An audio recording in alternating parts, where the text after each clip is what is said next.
नमस्कार दोस्तों। ग्रामीण डाक सेवकों की एक बहुत ही पुरानी और ज़रूरी मांग रही है हमेशा से, और वो है मेडिकल की सुविधा।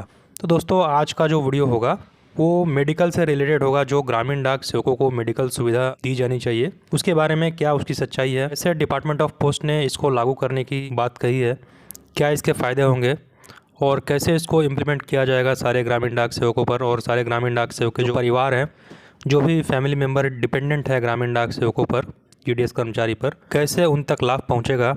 इस वीडियो में हम इसके बारे में देखने वाले हैं। देखिए दोस्तों, सबसे पहले 16/5/2024 को लेटर इशू हुआ 16 मई को, और जीडीएस सेक्शन से ये इशू हुआ है।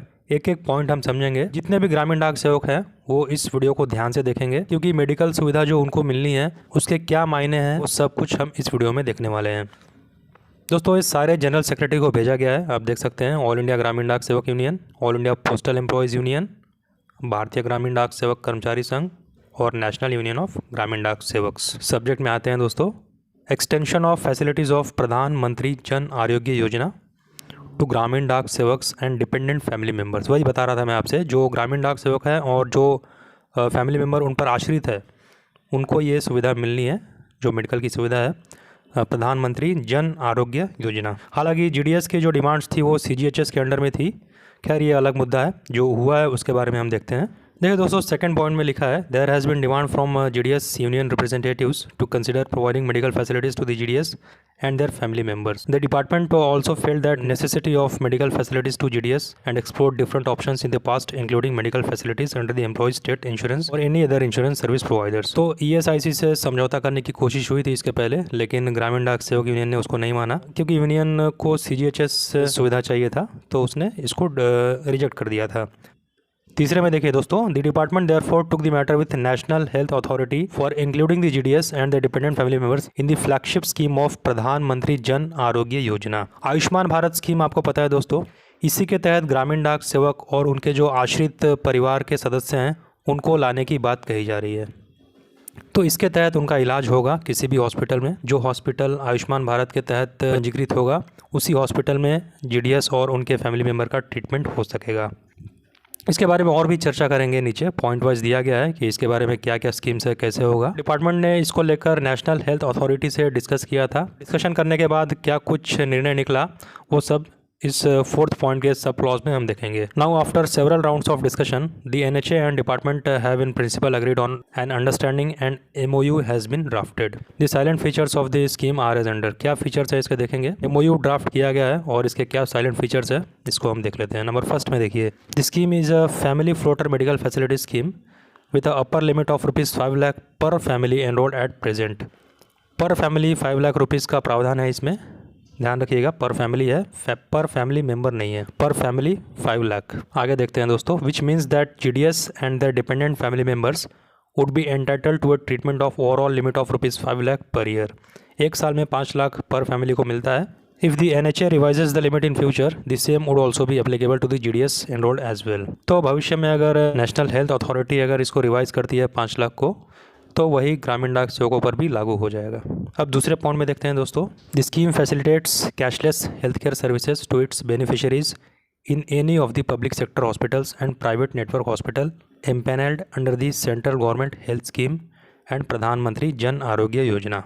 तो दोस्तों कुछ देर पहले मैं बता रहा था आपसे, जो हॉस्पिटल आयुष्मान भारत से पंजीकृत होंगे, मतलब रजिस्टर्ड होंगे, उसी में ट्रीटमेंट होगा। प्लस जो सीजीएचएस से एम्पैनल होगा, सेंट्रल गवर्नमेंट हेल्थ स्कीम, जो भी हॉस्पिटल इसके तहत भी होगा, तो उसमें भी इसका ट्रीटमेंट हो सकेगा।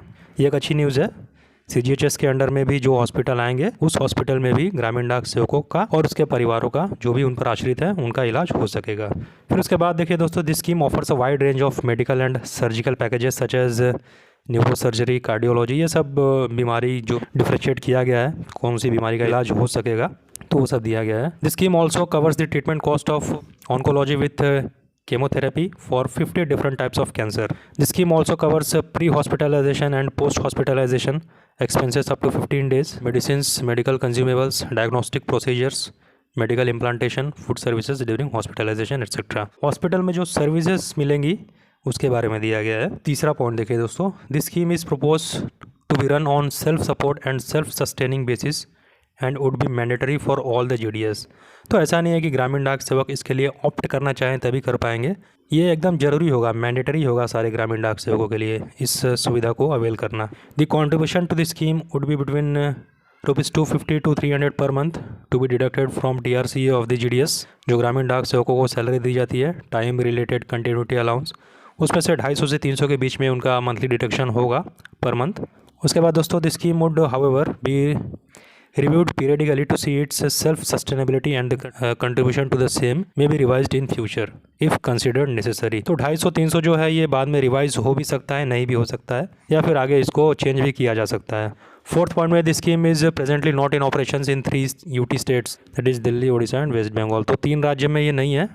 जो स्कीम है ये जन आरोग्य योजना जो स्कीम है आयुष्मान भारत के तहत, ये दिल्ली में नहीं है, उड़ीसा और वेस्ट बंगाल में भी नहीं है। तो इसके सब्सक्राइबर जो होंगे, जो ग्रामीण डाक सेवक इस स्टेट में काम कर रहे होंगे, वो कहाँ पर अपना इलाज करा सकेंगे, तो दिया है the subscribers of these states UTs are proposed to be covered under the CGHS empanelled hospitals in those places for treatment under this scheme. तो CGHS के तहत वहाँ है सुविधा, तो CGHS के हॉस्पिटल में वो करवा सकते हैं। फिफ्थ में देखिए all the IT support and operational aspects of this scheme would be handled by the national health authority. जो भी टेक्निकल इश्यूज़ है, जो भी IT सपोर्ट है, ऑपरेशनल एस्पेक्ट्स है, वो नेशनल हेल्थ अथॉरिटी इसको मैनेज करेगी।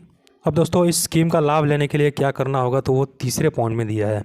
To avail the medical facilities under the scheme the subscribers and their family members should have Aadhaar updated in the portal. The department has already started compiling the data of GDS and the dependent family members and working on the finalising the SOP as intimated by letter dated 16th of February 2024 written to all head of circles. तो GDS का जो data है वो compile किया जा रहा है, और जो आधार कार्ड है उनके फैमिली मेम्बर का और उनका, वो उस पोर्टल पे, जन आरोग्य पोर्टल पे अपडेट होना चाहिए, ऐसा यहाँ पर लिखा हुआ है। फोर्थ पॉइंट में देखिए दोस्तों क्या है, keeping in view the benefits and feasibility of the scheme and the fact that it is the only viable option available, all the GDS union representatives are requested to furnish their consent latest by 22nd of May 2024 on the email address given below adggds426@gmail.com। इस पे जो सुझाव है, जो suggestion है, जो consent है, क्या ये सच में लागू होना चाहिए कि नहीं होना चाहिए, यूनियन इस ईमेल एड्रेस पर अपनी कंसेंट, अपने सुझाव साझा करेंगे 22 मई 2024 तक। तो आई होप दोस्तों कि यूनियन इसको कंसिडर कर लेंगे, क्योंकि इसके पहले तो मेडिकल सुविधा ग्रामीण डाक सेवकों को दी ही नहीं जा रही थी, लेकिन फ़िलहाल दी जा रही है, तो इसको मेरे ख्याल से इसको एक्सेप्ट कर लेना चाहिए। ग्रामीण डाक सेवक यूनियन जो भी हैं, जितने भी यूनियन के लीडर्स हैं, उन सबको इस पर कंसेंट अपना देना चाहिए और इसको सपोर्ट कर देना चाहिए, क्योंकि अल्टीमेटली दोस्तों इसमें CGHS हॉस्पिटल भी कवर किया गया है। लेकिन अगर CGHS के थ्रू ट्रीटमेंट होता तो वो ज़्यादा बेटर होता, लेकिन फ़िलहाल जो जन आरोग्य स्कीम है इसी के तहत ग्रामीण डाक सेवकों को लिया गया है, ये भी मेरे ख्याल से एक्सेप्ट कर लेना चाहिए, और बाद में CGHS की तरफ भी देखना चाहिए यूनियन को मिलके। तो आपकी क्या राय है, आप कमेंट बॉक्स में लिख सकते हैं, आप भी अपने सुझाव दे सकते हैं, क्योंकि दोस्तों GDS जो यूनियन मेंबर्स है वो सारे ग्रामीण डाक सेवक कर्मचारियों को ही रिप्रेजेंट करते हैं। तो अल्टीमेटली ये डिसीजन तो आपका ही होगा, जो भी होगा। उसके बाद दोस्तों इन्होंने लिखा है, in case of non receipt of comments by the stipulated date it would be presumed that the concerned union has no objection to the proposed scheme and the department would proceed further to finalize other formalities so that the scheme can be launched at the earliest। दोस्तों अगर 22/5 तक email के माध्यम से कोई consent या कोई suggestion नहीं आया यूनियन की तरफ से, तो इसको फाइनल कर दिया जाएगा और इसको बहुत जल्द लागू कर दिया जाएगा सारे ग्रामीण डाक सेवकों के लिए, ये यहाँ पर लिखा हुआ है। फिफ्थ में देखिए दोस्तों, you are also requested to give wide publicity to the features of the scheme among your members.